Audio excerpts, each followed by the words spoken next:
Remember when Lewis Hamilton announced he was joining Scuderia Ferrari for the 2025 Formula 1 season? Do you remember the hype that was created about that move for months on end, up until the season started?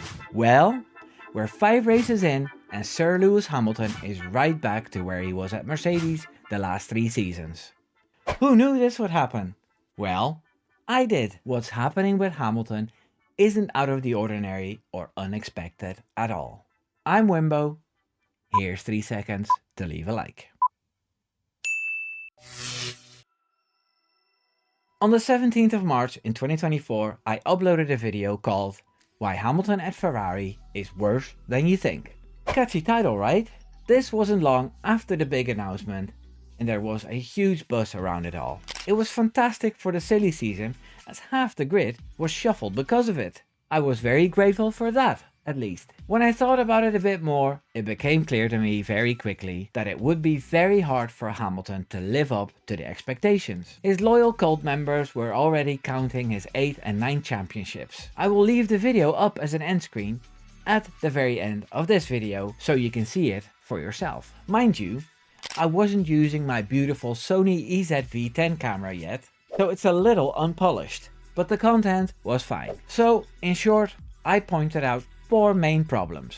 It goes into detail how other world champions had moved to Ferrari and failed miserably, that Hamilton didn't have time to build a team as he's 40, that the expectations were way too high and that would bring extra pressure, and that he had a fantastic teammate there who's embedded in that team. The video did okay. It got plenty of views if you look at my subscriber number, and I was happy enough. Still, with every race that went by this season, every qualification session, every media session this season, I saw my prediction come true. So much has already happened and so much has already been said by Lewis Hamilton himself and his team boss Fred Vasseur. It's hard to believe we're only after race 5 when recording this video. I did some research and I picked out the biggest stories and quotes that prove the points I made in March last year. So let's break down this season, shall we? The first race of the season was in Australia, and Hamilton finished in 10th place. He couldn't keep up with Leclerc, even with the great equalizer at play, as it was a wet race. There was some funny radio traffic going on between Adami, his engineer, and the 7-time champ. He had to be reminded of the K1 button, and he kept saying, "Leave me to it." After the race, he was glad he didn't crash, and he thought the reactions about the radio were over the top. I already expected communication to be an issue, and that getting used to all the new stuff would be hard. So maybe things will be better at the next race. In China, there was a false dawn. Hamilton qualified on pole for the sprint out of the blue, and in clean air, he won the sprint. His fans happy, Sky Sports F1 happy, and it promised a lot for the race. However, he changed a lot on his car in the setup and the pace disappeared. He finished 6th and was later disqualified for excessive plank wear. He said afterwards that he never felt the car underneath him. I suppose that sucks, but it was to be expected.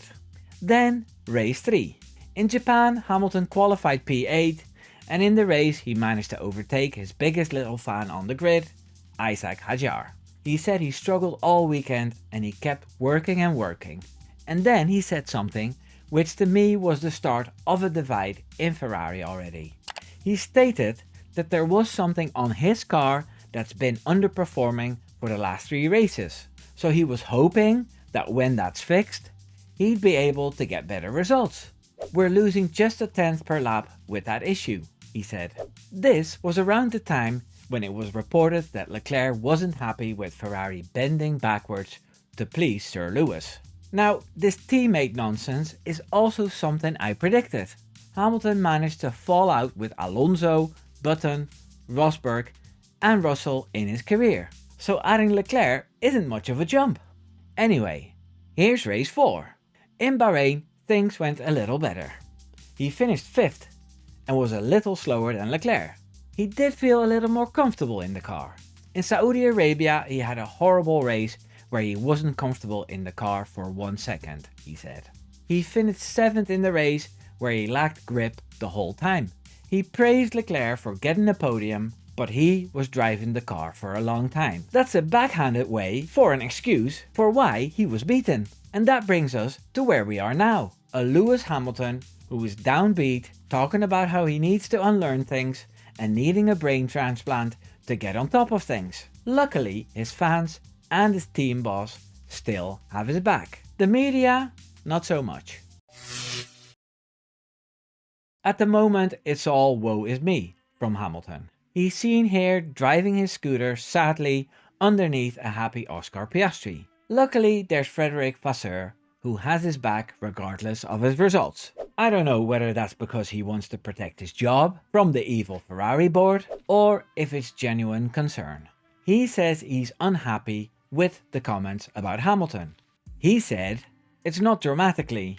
We did 5 races so far. I know what you want to have big headlines tomorrow with that Fred said this, but this is fucking bullshit. At the end of the day, we are in competition. You have ups and downs. When we have ups, we are not world champions. When we have downs, we are not nowhere. It's just competition." Those are pretty feisty words for a team principal. I bet he didn't say that in the F1 interview. That would be a hefty fine. Then he brought the current world champion into it as well. How dare he? He said, "I'm not sure that you draw the same conclusion with Max last week, when he was 7th. It is like it is. The competition is tight. You have 10 cars and a couple of 10ths. Have a look at Max. He won in Japan. He finished 30 seconds behind Piastri in Bahrain. And in Saudi Arabia, he was P2 and had pole position. I don't know if you can compare the performances of a young driver like Max in the same team for 10 years with that of a veteran in a new team. But okay, it's just telling that he fights for his driver so hard and not for his other driver. I'm sure the 16 camp wasn't pleased with this. Anyway, the team thinks they can fix everything and they are hopeful, but Hamilton himself is despondent and doesn't see a fix this season. His hopes are on 2026 with a new set of regs. He fits Ferrari very well when he says, "Next season is my season," because they say that every year. The media isn't kind to Hamilton's struggles, to my surprise. Especially Martin Brundle, who was always very keen to praise Hamilton, was very clear on what's happening in the 2025 season with his compatriot. He started this season with a lot of optimism. He said, "My bold prediction for this season is that Lewis Hamilton will win more than one race in a Ferrari." He really believed in his talent and skill to get it done. After the Jeddah Grand Prix, he sang a different tune. He was critical of excuses made for Hamilton's struggles, particularly the idea that he needs time to adapt to Ferrari.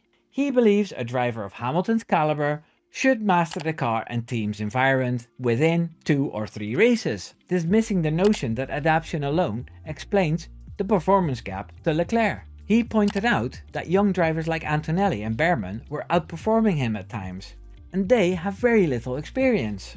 Obviously, his fans pointed out that Lewis had to unlearn 12 years of driving a Mercedes. So yeah, they might have a point too.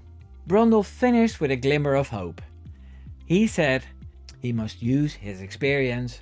There are no excuses at this level. For someone like Lewis, we expect that in 2 or 3 races, he will have mastered his environment and the car. I'm not so hopeful for Lewis Hamilton. I think he's very talented, and despite his few shortcomings, he had the fortune to be in the most dominant cars on the grid, and that made him the record holder. What he's been showing the last 3 years is that in a less dominant car, he shows his actual skill. There was a bad patch of races at McLaren, there was a bad patch of races at Mercedes, and now he's finishing his career with a bad patch of races at Ferrari.